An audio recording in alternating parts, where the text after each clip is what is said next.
The youngest was a star, brilliant, beautiful, and beloved by all. Her presence was a gift, her success unmatched. But in the shadows, envy brewed. Her two elder sisters watched with clenched teeth as she outshone them in everything. Praise that once belonged to them now fell at her feet. So they smiled to her face and sharpened their hatred behind closed doors. One day, their jealousy led them to a wicked decision. They lured her into the depths of the forbidden forest, a place cursed by fear, where no soul ever returned. They thought they had won, but the forest holds its own secrets, and fate was not on their side. Chief Okafor's youngest daughter, Adiz, had the kind of spirit that brightened every room. Though only 15, she had the wisdom of an elder, the heart of a dove, and the talents of 10 people combined. She danced with grace, cooked with skill, spoke with respect, and even helped children in the village with their reading and writing. But not everyone celebrated her gifts. Behind the clay fence, Kizoba stood with her arms crossed, scowling. At 19, she was the eldest daughter, tall, proud, and sharp-tongued. By her side stood Ifyananya, the second daughter, a year younger, shorter, but with an equally bitter frown. "Look at her," Kizoba muttered under her breath. "Always smiling. Always perfect." Ifyananya picked at her fingernails. "Mama praises her every minute. Papa even said last week that Adiz would bring honor to this family." "What of us? We were here first," Kizoba said coldly. "But it's like we don't exist anymore." They remembered how Adiz stole the spotlight at last month's dance festival, how the chief's wife gifted her a gold anklet, how the village teacher called her a star among stones. Hatred brewed quietly. Later that evening, the 3 sisters sat under the mango tree peeling cassava. The setting sun bathed the compound in warm orange light. "Big sis," Adiz said, offering Kizoba a carved mango slice. "This one is sweeter. Taste it." Kizoba took it, but didn't say thank you. Ifyananya looked away. "I was thinking," Adiz continued happily, "maybe tomorrow we can all go fetch firewood together. There's a new trail near the river." "You talk too much," Kizoba cut her off. Adiz's smile dimmed, but she said nothing. That night, in the girls' room, while Adiz slept peacefully in her corner mat, Kizoba whispered to Ifyananya, "She has to go. We can't keep living in her shadow." Ifyananya sat up, nervous. "What do you mean go?" "There's a place," Kizoba whispered. "The evil forest." Ifyananya gasped. "No one who goes there ever comes back," Kizoba added. "We'll tell her there's a special herb Mama needs for her chest cough. She'll go, and the forest will take care of the rest."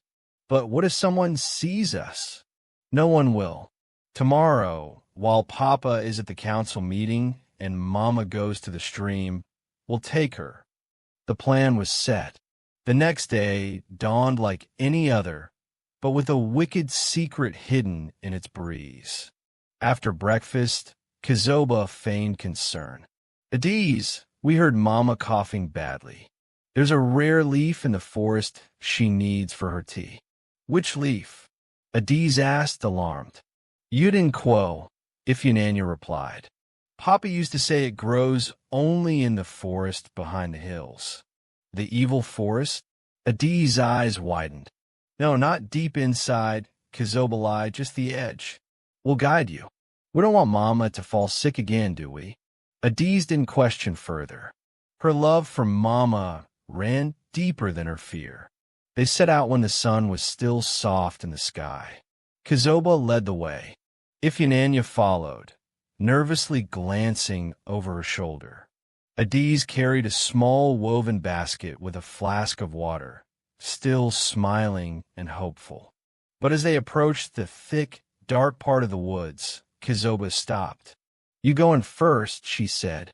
Are you sure the leaf is in there? Adiz asked. Yes.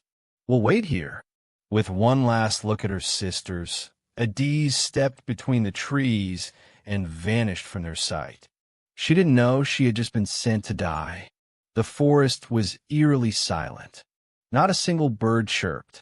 No insects buzzed. Even the wind seemed to be holding its breath. But still, she pushed forward. She searched carefully, brushing her fingers over unfamiliar plants. Yudin Quo, she whispered. Where are you? Behind her, her sisters were already gone.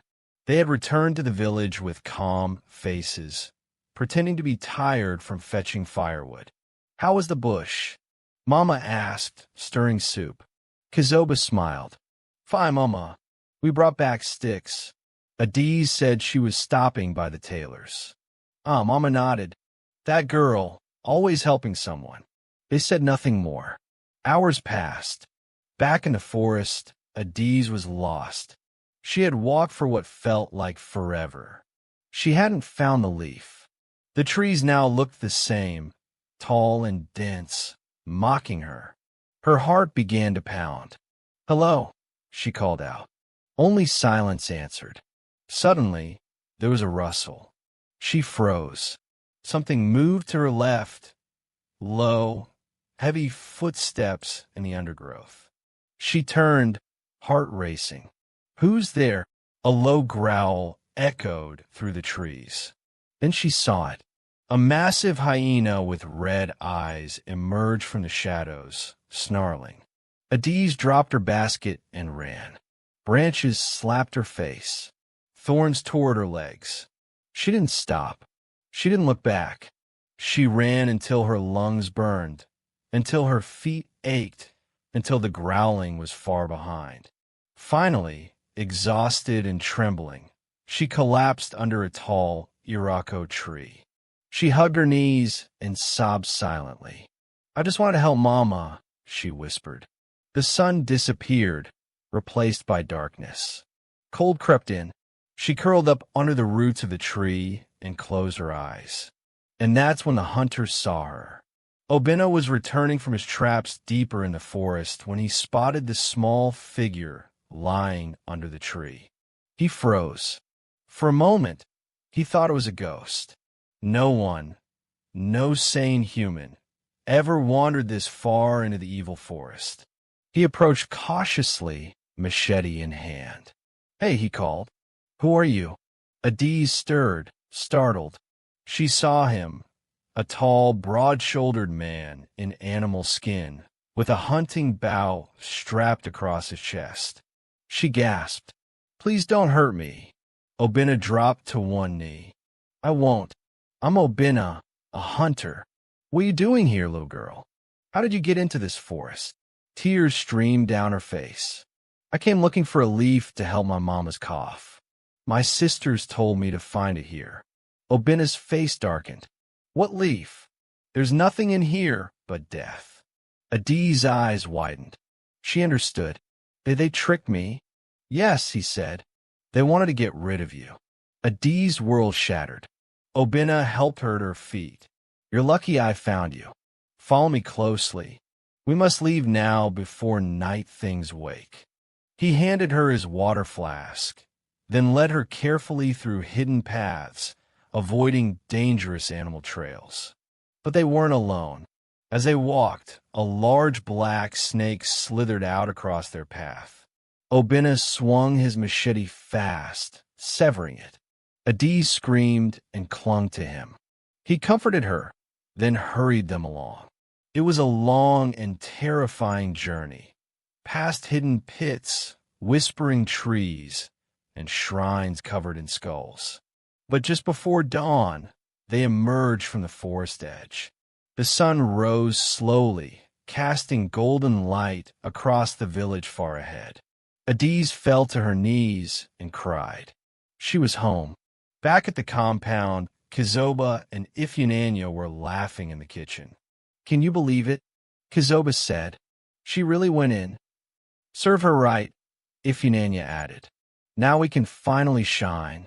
Just then, A loud voice rang out from the front gate. "Papa! Mama!" It was Adi's voice. They both froze. Mama dropped the pot she was holding. Papa ran out barefoot. Adi stood at the gate, muddy, scratched, and thin, but alive, with a tall hunter beside her. "My child!" Mama cried, running to embrace her. Papa turned to the hunter. "What happened?" Obinna explained everything. Gasps rose. Neighbors gathered. When Adiz revealed how her sisters sent her to the forest, a hush fell over the entire compound.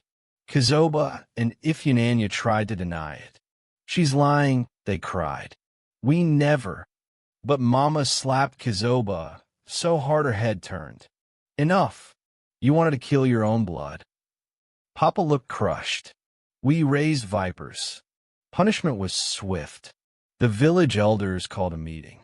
Kizoba and Ifyinanya were made to kneel before the whole community and confess their crime. They were stripped of every privilege, banned from festivals, and forbidden from eating with the family for a season. Adiz forgave them, but she never forgot. Inside their home, Papa refused to speak to Kizoba or Ifyinanya. He gave them chores but not affection. Mama prayed constantly, asking God to soften his heart.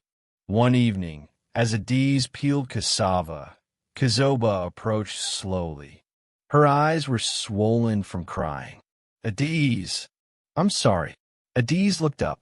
Her hands didn't stop working. "I didn't want to hurt you," Kizoba continued. I was just tired of always being second." Adiz placed the knife down and stood. "Kizoba," she said softly, "I loved you like a second mother. When I was small, you used to carry me on your back. I trusted you."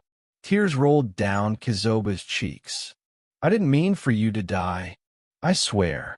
Adiz hugged her, and they both wept. Ifyinanya stood by the door, watching, silently crying too. That night, Adiz had a dream. She stood in the same forest, but it was glowing now, bright, peaceful. A woman dressed in white appeared from the trees. "Child of destiny," the woman said, "your journey has just begun." Adiz stepped forward. "Who are you?" "I am Adioma, priestess of Ani. You are not meant to die. The spirits sent the hunter because your time has not come. You are chosen." "Chosen for what?" "You will lift this village from dust, but not without trials. Many will love you, many will hate you, and one will betray you again." Adiz woke up drenched in sweat. She didn't know what to do with what she'd seen. Word of her dream spread fast when she told Mama. The village priest, Dibian Wokaik, requested to see her. She arrived at a shrine barefoot, dressed in white, carrying a calabash of cola nuts as offering. He stared at her silently for a long time before speaking. "You are the eagle that flies above storms," he said. "You are marked for greatness. But beware, even eagles are hunted." He told her that she must start helping others, that her life now belonged to something higher. Unknown to Adiz, a young man named Kalechi, who was once interested in Kizoba, had now fallen for Adiz's kindness. It made Kizoba furious. "She has everything," she whispered one night, trembling. "Even the man I wanted." Ifyinanya watched her warily. "Please, not again, Kizoba. We barely survived the last shame. Let Adiz be." But Kizoba's heart was not healed. It had only learned to smile while hiding poison. One morning, the village town crier walked through the paths, ringing his bell. "Nguanu, hear ye! The great chief Anazi invites the girl Adiz to the palace to sing at the harvest festival." The entire village buzzed with excitement. For the first time, a girl from a poor home, a girl who survived the evil forest, was being honored by the palace. Adiz was nervous. At the palace, She sang an ancient Igbo melody her grandmother once taught her. Her voice was like river water, calm, deep, and moving. The crowd was silent. Then, as the last note dropped, they erupted in applause. The chief stood and raised his staff. "Let this child be rewarded. From today forward, she is daughter of the palace." Adi's life changed that day. She was gifted land, a scholarship to the city, and the promise of protection from the palace itself. Back home, Kazoba sat in silence, staring into space. "She now has the one thing we never had," she said to herself. The shadows in her heart began to stir again. Obinna, the hunter, visited Adiz again. This time, he brought her a wooden pendant. "My mother wore this," he said. "It said to protect those walking a difficult path. I think it belongs to you now." Adiz touched the pendant and smiled. "Thank you for saving my life." "You haven't seen anything yet," he said, before leaving quietly. 1 month later, a letter came from the city. The chief's contacts had secured Adiz a spot at the School of Leadership and Justice, a place where only the most elite daughters of chiefs studied. She was to leave in 2 weeks. Kazoba read the letter while Adiz bathed outside. Her eyes narrowed. On the eve of her departure, someone poisoned Adiz drinking water. She collapsed just hours later, choking, feverish, burning with heat. The village panicked. Mama screamed. Papa ran for the dibia. Everyone cried. Obinna arrived swiftly and forced her to drink a dark herbal brew he carried. Adiz vomited violently and eventually fell into deep sleep. The poison had failed, but no one knew who did it, except the guilty one, who stood in the shadows, watching with wide, guilty eyes. Adiz opened her eyes slowly, blinking against the morning light. Her body felt like lead, her throat dry, her tongue bitter. Mama was sitting beside her, dozing. Papa stood at the door, whispering prayers. Obinna had stayed outside the hut all night, machete in hand, alert, watching, protecting. When Adiz stirred, Mama jolted awake. "Thank you, Jesus," she cried, pressing her daughter to her chest. The poison had failed. Adiz had survived again, but fear swept the compound. Someone had tried to kill her. Again, Papa stood outside and called loudly for the elders. The town square filled with murmurs. The people wanted answers. "I need truth today." Chief Okafor boomed. "Who tried to kill my daughter this time? We won't hide wickedness in this compound again." No one spoke, but something strange happened. A young boy, Induka, the neighbor's son, stepped forward. "I saw Kazoba with her at the back of the house last night," he said. She poured something from a bottle into Adiz's cup. Gasps erupted. Kazoba's mouth fell open. "He's lying." But Ifyananya suddenly screamed, "Stop it! Just stop it!" Everyone turned to her. "It was her!" she cried, pointing at Kazoba. "I saw her with the bottle, too. I begged her not to do it. But she said if Adiz went to the city, she'd forget us." Kazoba trembled, realizing she had been caught. The crowd surged with anger. Papa stepped forward, face hard. "You tried to murder your sister twice. Once in the forest, now in our home. There will be no more mercy." The village elders gathered immediately. After hours of deliberation, the decision was made. Kazoba was to be banished, sent away to live with their mother's elder sister in a faraway village called Amaniochi, where she would work on farms and live under strict supervision for 5 years. She was to leave the next morning. Ifyananya, though guilty by silence, begged for forgiveness and was spared full banishment, but forbidden from sleeping under the family roof for 6 moons. She would sleep in the kitchen and work without pay in the village school. Papa made no exceptions. "You will learn," he said to them, that envy destroys not just the envied, but the one who carries it. That night, Kizoba packed her few belongings, crying silently. Mama hugged her, weeping, but said nothing. Adiz didn't show anger, only sorrow. "I hope you find peace," she told her. The next morning, Kizoba was escorted by village guards to the edge of the town and handed over to her new guardian. She looked back once, but no one waved. 1 week later, Adiz boarded a village lorry headed for the capital. The villagers gathered to wave her off. Mama gave her dried agusi and Gary. Papa handed her a sealed letter.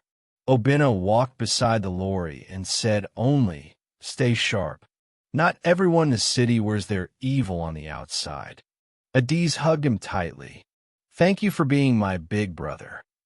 As the engine roared to life, Adiz looked out the window and whispered a prayer. "God, help me not just to survive, but to shine."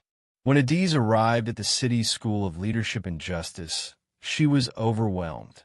Tall buildings, girls in expensive lace and perfume, boys driving cars, teachers who spoke like they were raised abroad. She was the only one from a village school. From day one, some mocked her accent. Some laughed at her old sandals. Some whispered, "Bush girl." But Adiz held her head high. She studied harder than anyone else. She read through nights. She asked questions. She stayed close to a kind cleaner named Mama Rose, who told her, "Baby, humble beginnings make the strongest queens." She became top of her class within 3 months. Adiz soon attracted attention. One girl, Samantha, became her closest friend, a mixed-race girl with dreams of being a judge. They studied together, cooked together, and shared secrets. But not all were friends. A rich girl named Nina despised her. "She's here on pity," Nina scoffed. "Let's see how long it lasts." But Adiz never responded to insults. She focused on purpose. Back in Amuaka, Ifyinanya had changed. Working at the school humbled her. She sent Adiz a letter. "Dear Adiz, I don't deserve your kindness, but I see now what I became. I'm sorry. I hope someday you can forgive me. Your sister, Ifyinanya." Adiz smiled softly. "We all make mistakes," she said. "What matters is what we do next."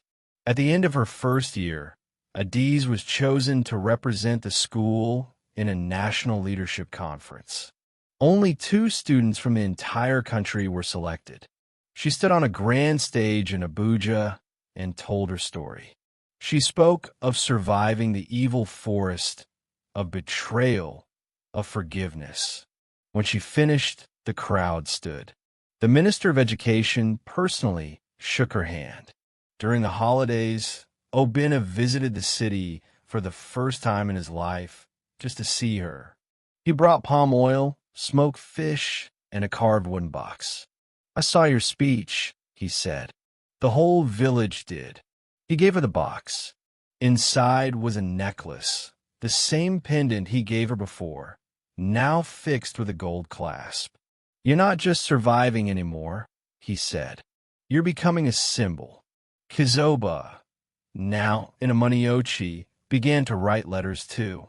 At first angry, then confused, then broken, then finally, "I see what I've done.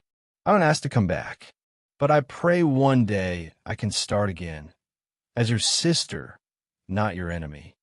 Adiz wept as she read it. She whispered, "God, maybe one day." One rainy season, she returned to a Muika village. She walked through the red-soiled paths barefoot, just as she did as a child. The villagers came out in joy. Drums were beaten, songs were sung, tears flowed. They danced in her honor. And then, quietly, she walked to the old kitchen behind her father's house. There Ifyinanya stood, now older, quieter, changed. Her eyes filled with tears when she saw Adiz. "I don't deserve your love," she whispered. "You already have it," Adiz replied, hugging her. Together, They lit a fire, boiled palm oil, and made yam porridge, like old times but with new hearts. Later, Adiz journeyed to Amaniochi, the village where Kizoba had been living in silence and shame. The once proud sister now worked on cocoa farms, her hands calloused, her back bent, but her spirit broken and humble. When she saw Adiz, she fell to her knees. Please forgive me. Even if I die here, at least let me hear it from your lips. Adiz knelt beside her. I forgave you the moment I survived, she said, but it took you this long to forgive yourself. Kizoba wept like a child, and from that day, Adiz arranged for her return, not to the family compound, but to a nearby land where she could start fresh, earn honestly, and live free of hatred. Moral of the story: the brightest stars often rise from the darkest nights. No matter how deep the betrayal or how painful the fall, love, purpose, and forgiveness will always lead you home. If this story touched your heart, inspired your spirit, or reminded you of the power of redemption, please like, comment your thoughts, and subscribe for more emotional, powerful African stories.